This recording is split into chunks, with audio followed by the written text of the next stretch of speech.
예, 민주당은 오늘을 기점으로 뚜벅뚜벅 민생개혁 입법을 시작하도록 하겠습니다. 어제 코스피 지수가 장중 5,900선을 돌파했습니다. 코스피 6,000, 7,000 시대를 앞당길 3차 상법과 만 8세 아동 42만 명에게 수당을 지급하는 아동수당법, 재외 국민의 국민투표권을 보장하는 국민투표법, 지역 소멸 대응과 국가 균형 발전의 혁신을 가져올 행정통합법 등 국민 실생활과 밀접한 법안을 본회의에서 서둘러 처리해야 합니다.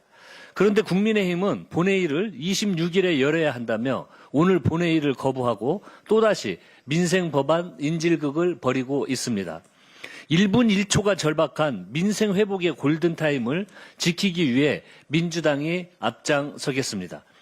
이번 2월 국회와 다음 3월 국회에 전체 17개 상임위 중 16개의 상임위가 전체 회의와 소위원회를 개최했으나 회의를 개최할 예정입니다. 일회성 회의에 그치지 않고 가용한 시간에는 전부 상임위 회의를 잡아 산적한 입법 과제를 심사하겠습니다. 또한 3월과 4월에는 매주 목요일마다 본회의를 열어 이재명 정부 국정 운영을 뒷받침하고 민생을 개선하는 법안 처리의 속도를 높이겠습니다. 국민의힘이 엉터리 필리버스터로 막아서더라도 민주당은 오직 국민만 바라보고 뚜벅뚜벅 할 일을 해 나가겠습니다. 국민의힘이 일방적으로 멈춰 세운 대미투자 특위가 오늘 법안 공청회를 실시할 예정입니다. 그런데 어제 대미투자 특위 위원장을 맡고 있는 국민의힘 위원장이 간사 협의도 없이 일방적으로 관계장관 출석을 보류하도록 했다고 합니다. 정상적으로 위원회를 운영해야 하는 척 공청회를 진행하면서 법안 상정도 소위 구성도 미루면서 특위를 또다시 파행시키려는 의도 아닙니까? 만약 이것이 사실이라면 국민의힘은 대한민국 공당으로서 자격이 없습니다. 대미투자 특위 관련된 심사를 실제 진행하지 않는다면 국민의힘은 정말 막 나가자는 것입니다. 상상할 수 없는 조치이고 이건 매국적 행위이고 국익 포기 행위입니다. 요렇게까지 막 나간다면 민주당은 할 수 있는 조치를 다 하도록 하겠습니다. 국익과 관련해서 한 채 머뭇거림 없이 대미투자 관련된 특위 관련 법은 반드시 통과시키겠다는 말씀드립니다.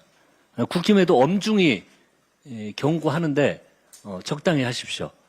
국익을 볼모로 하는 행위 절대 국민들이 용납하지 않으실 거라는 걸 꼭 명심하시기 바랍니다. 국민의힘은 대전 충남의 미래를 망치고 있습니다.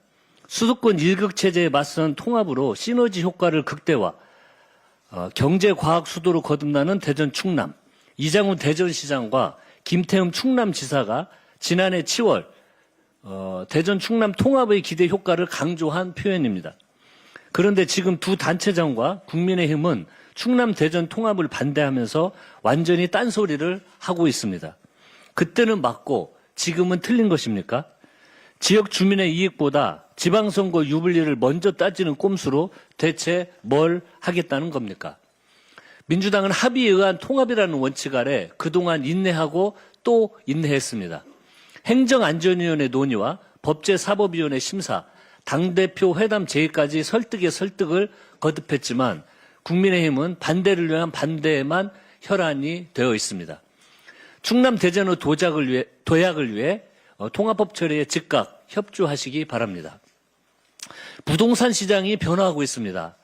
이재명 대통령의 강력한 부동산 정상화 의지에 시장이 반응하고 있습니다. 서울 아파트값 상승세가 3주 연속 둔화되었습니다. 지난해 집값 폭등을 주도했던 강남구 아파트값도 전주 대비 0.01% 상승에 그쳤습니다.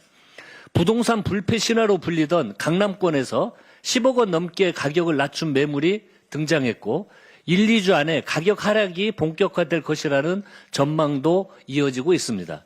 매물도 빠르게 늘어나고 있습니다.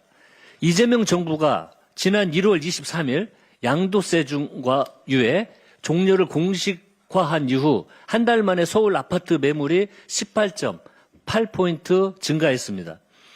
버티면 오른다는 투기 심리가 흔들리고 있는 것입니다.